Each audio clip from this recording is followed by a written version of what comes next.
नहीं जा रही है, इसलिए वो भी बहुत बढ़ चढ़ कर बोल रहे हैं कि अब इसको अरेस्ट कर लेना चाहिए।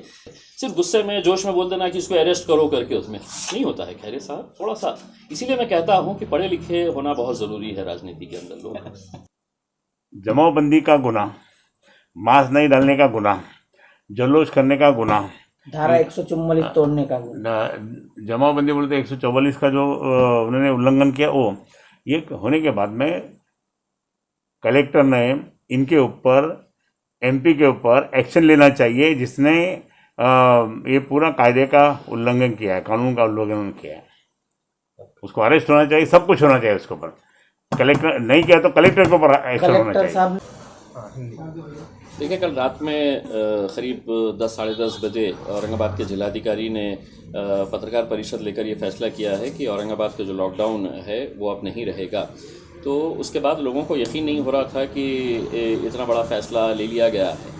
तो जब उनको ये पता चला कि ऐसा इस तरह की खबरें टीवी के ऊपर आ रही है, उसकी पुष्टि करने के लिए लोग कई सारे लोग मेरे घर के सामने इकट्ठा हो गए थे।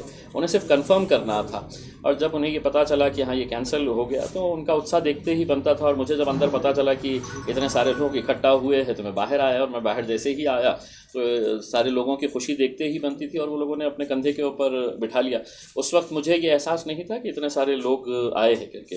अब मेरे बारे में जो ये कहा जा रहा है कि मैंने मास्क नहीं लगाया था, मैंने भीड़ इकट्ठा नहीं की, मैंने भीड़ इकट्ठा किया था, मैं साफ बता दूं कि मैंने कल के दिन कोई अपने तौर से भीड़ इकट्ठा नहीं किया था। लोग खुद अपनी खुशी का इजहार करने के लिए यहाँ पर आए थे। भीड़ मैं आज इकट्ठा करने वाला था, और पूरे महाराष्ट्र नहीं पूरे देश को बताने वाला था कि कितनी लाखों की संख्या के अंदर मैं रोड के ऊपर लोगों को उतारने वाला हूं करके। ये सरकार की नीतियों के खिलाफ, सरकार के जो हुक्मशाही जो चल रही है उसके खिलाफ उतारने वाला था। इसमें कहीं पर भी मैं पीछे नहीं हट रहा हूँ। लेकिन हाँ, अगर मतलब वो वीडियो वायरल हुआ है जिसके अंदर मैं मास्क नहीं लगाया हुआ हूँ, तो पुलिस ने जो भी कार्रवाई होनी चाहिए कानून के हिसाब से जो दूसरे आम लोगों के ऊपर करते हैं वो मुझ पर भी करना चाहिए। ऐसा नहीं है कि मेरे ऊपर कोई अलग कानून है करके, और इसके लिए दूसरे लोगों को बहुत ज़्यादा अपने पेट में तकलीफ करने की ज़रूरत नहीं है, कूदने की ज़रूरत नहीं है।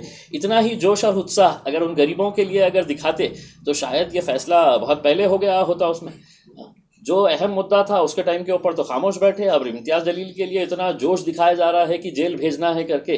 जेल आपके बोलने के ऊपर नहीं भेजा जाता है, कानून होता है, और कानून के तहत जो भी पुलिस कार्रवाई करेंगी मैं उसका स्वागत करूंगा उसमें। बिल्कुल हाँ, अगर गलती हुई है तो मैं तो लोगों से यही कह रहा हूँ कि कोरोना अभी गया नहीं है। हमने लॉकडाउन को ख़त्म करवाने के लिए मेहनत की थी। लॉकडाउन ख़त्म हो गया है लेकिन कोरोना नहीं गया है। तो सभी लोगों ने अपनी जिम्मेदारी समझते हुए बिल्कुल मास्क का इस्तेमाल करना चाहिए।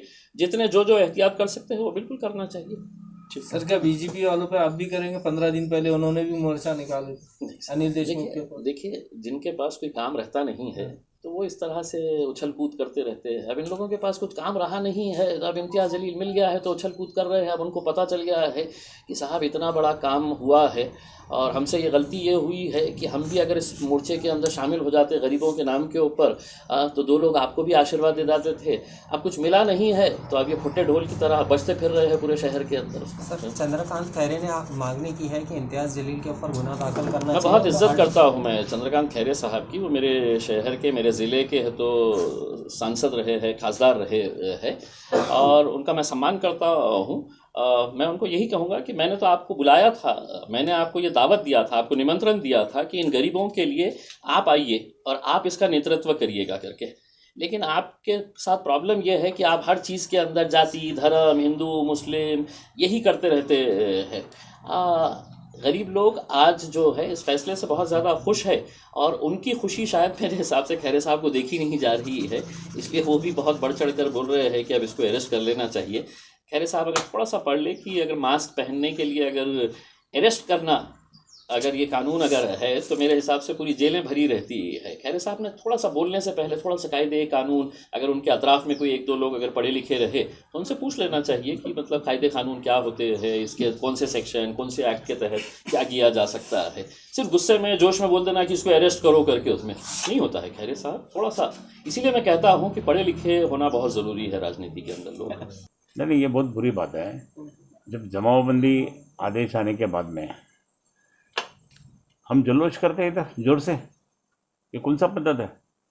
और कलेक्टर ने जिस पद्धत से एमआईएम के मोर्चा को टालने के लिए उनकी सब मान करके कलेक्टर ने उनको सारी मुभा दे दिया, ऐसा दिख रहा है इसमें तो।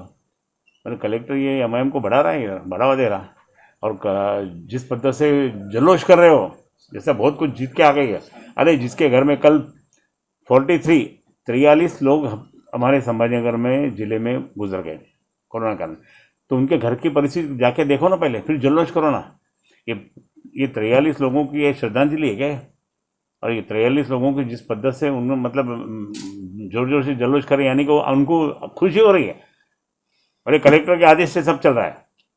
तो ये किसी भी हालत में कलेक्टर के ऊपर भी कार्रवाई होना चाहिए और इनके इम्तियाज जलील के ऊपर भी कड़ी कार्रवाई होनी चाहिए कि उन्होंने इतना जल्लोश करने की कोई ज़रूरत नहीं थी। इधर लोग मर रहे और ये नाच रहे, लॉकडाउन बंद हुआ बोल के। तो इसके लिए इसके ऊपर कड़ी कार्रवाई होना चाहिए। जल्लोश करने के लिए डीजे लगा रहे, क्या क्या लगा रहे सब, ये इतना विदाउट मास्क।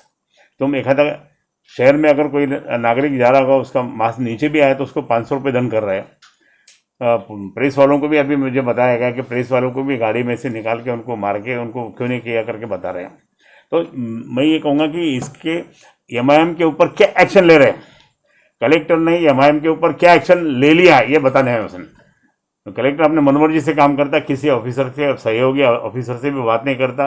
लोक प्रतिनिधि तो छोड़ ही दो, उसको लोक प्रतिनिधि को कोई ज़रूरत ही नहीं, वो अकेला ही लीडर बन के चल रहा है। ये कैसा चलेगा? लोग हमको पूछते हैं कि क्या हुआ क्या नहीं। आज इतने लोग जाने के बाद में रोज़ समझ रहे हमारा काम क्या है। हमारा काम ये है कि ये हॉस्पिटल से वो हॉस्पिटल में ये पेशेंट को एडमिट करना, जगह है क्या देखना, डॉक्टरों को विनती करो, ये काम सब दिन भर चल रहा। आज हमारी शिव जयंती है तिथि के अनुसार, तो तिथि के अनुसार शिव जयंती है तो माननीय उद्धव जी ने, मुख्यमंत्री महोदय ने बोला कि एकदम सिंपली पूजा करो, बाकी कुछ नहीं करने का। हमने हमारी मिरवणुक कैंसिल की और इसकी जल्लोश की मिरवणुक चल रही है।